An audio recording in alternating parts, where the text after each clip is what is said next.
Oh boy, it has been a while, but I'm back and feel like I've got some explaining to do. I think the last time I uploaded a video was almost 3 years ago to the date, and I had a lot of things that I was kind of hyping up that I was going to jump into and then just kind of disappeared and never really explained what was going on, never really finished what I was working on. Everything just happened kind of abruptly, and so it's time to talk about why that happened and why I'm back now. I think right around the time that I got the RM and started making some content about that. I had just gone to visit a friend in San Diego, and I went to the San Diego Supercross, and while I was there, I actually, in the pits, saw Don Maeda, the editor-in-chief for Transworld Motocross. And I just got out of college. I didn't really have a lot going on, and I was really just looking for anything that I could do to kind of get something going. And I had always kind of put off the idea of like doing a moto job because it just seemed like it wasn't really a realistic thing to shoot for.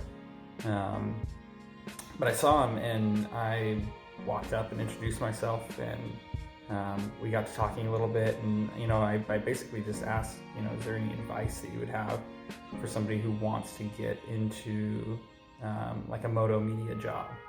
And instead he told me to shoot him an email because they had a job opening. So about a month after my last upload on the channel, I actually got accepted and became the managing editor for Transworld Motocross. And so I worked there for about 2 years, and during that time, living in Southern California, there wasn't really anywhere to ride the quad, and I was riding the bike a lot. I totally rebuilt the bike with help, but totally had the bike rebuilt, and then essentially all of my creative effort was put into the magazine and the online content for the magazine, and I just didn't really have the energy to keep doing the YouTube thing. That was really my focus for 2 years, and basically the quad just sat during that time. I rode once at Glamis, and it wasn't even like a great ride or a great experience even. But other than that, it was all just totally focusing on what was in front of me, which was going to races and shooting video content and photo content, and mostly writing, which has really always been my strong suit. And then, as some of you may or may not know, almost exactly a year ago from today, the magazine unexpectedly shut down. We basically got, our parent company got bought, and then they took the entire moto team into a room and was like, it's not going to continue past this day. And everything just kind of ended in a flash, and it opened up a lot of new opportunity for me, even though it wasn't going to be doing my dream job anymore. There was a lot of positives to being able to come back here, and so really just been getting settled here for the last few months, getting everything kind of in order, and getting used to my new job, which has nothing to do with moto at all. And also trying to get back into racing this thing. And,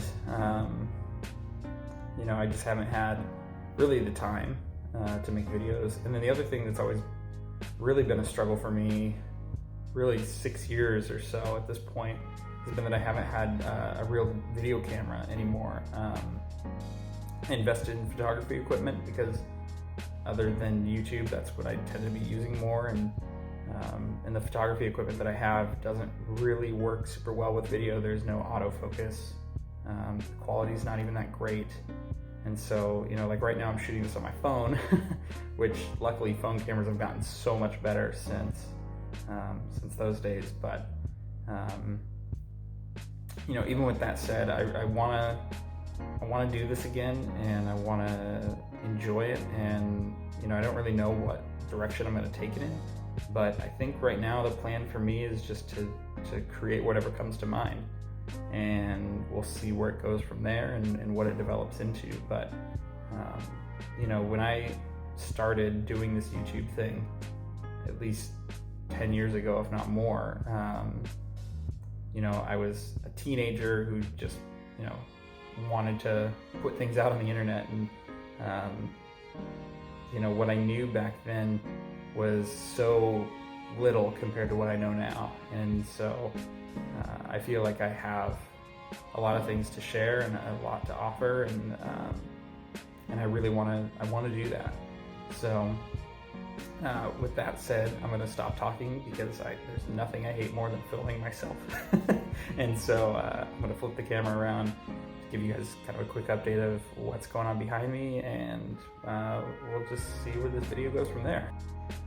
Alright guys, so this is what life is like here in my little apartment garage. Got my trailer for hauling all the yellow crap that I have, and then I've got all the yellow crap behind it. So no real exciting updates with the quad. A little bit of things have happened to the bike, obviously, since you last saw it on this channel. And at some point I will do that full justice when it's ready to rock and roll, but today's not the day. And there's also going to be a lot of things happening in the quad department, so we will get to that in the next couple of days and weeks. Right now on the bike, I'm actually working on getting all of this stuff taken care of here with the head bearing. This little plate was not on the bike when I bought it, and it ended up getting a lot of water down into the head tube and causing a lot of corrosion, so all that's getting totally redone. But other than that, things have been pretty smooth here. It's been cold, so I haven't spent a lot of time in the garage, but with the new updates that are coming and the new changes, we'll be spending a lot more time in this space together. So get used to it, and let me know what you guys want to see, and we'll just kind of start going from there. So thanks for tuning in to the first video in 3 years now, and I look forward to chatting with you guys much sooner than 3 years from now.